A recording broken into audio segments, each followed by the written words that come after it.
I'd like to pass on to Andrew Wilson. Thank you, Andrew.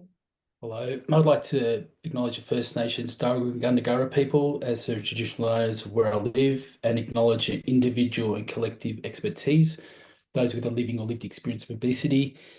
Thanks for the invitation today to speak on World Obesity Day, and I'm happy again to claim my space as someone with lived experience of severe obesity.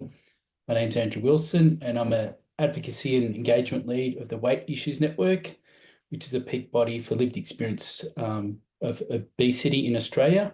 And we've got a big problem with obesity. I don't need to go into it. Less than 4 minutes to talk. Read the National Obesity Strategy or Google obesity epidemic for more information. Obesity is a complex and nuanced chronic condition, as the recent Lancet Diabetes and Endocrinology Commission has uncovered. Thanks, Louise. We need to find more innovative and nuanced real-world solutions, not a one-size-fits-all approach to obesity. To do this, we need to include the voice of lived experience people in developing strategies to address obesity. Without this approach, we'll waste resources and further delay fixing a problem we are truly struggling to deal with right now. Okay, so some of the barriers of working with people living with obesity for research, as I see it. Firstly, many people are coming from a place of stigma and quite often also trauma. So not a great place to allow for meaningful communication and development of solutions. Unfortunately, this also limits the number of diversity of those who participate in research. Participants are often limited geographically to major cities, and many people who need help are socially isolated or self-isolating. Often in research, people who can afford to be that are representatives are represented, and those who can't aren't. As a result, we're not getting a good representation and not enough data to create effective solutions. Currently limited time to input studies and opportunities to digest information make meaningful contributions hard.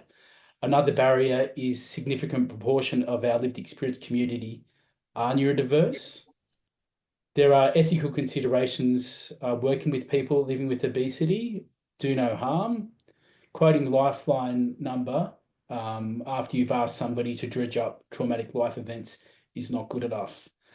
Lastly, there's also the potential power imbalance between researchers and participants. And these are all considerations and potential barriers of working in this space. If I can get you to go to the next slide. Okay, that's the organisation I work for. And that slide, yes. So the WIN Digital Think Tank is an electronic platform.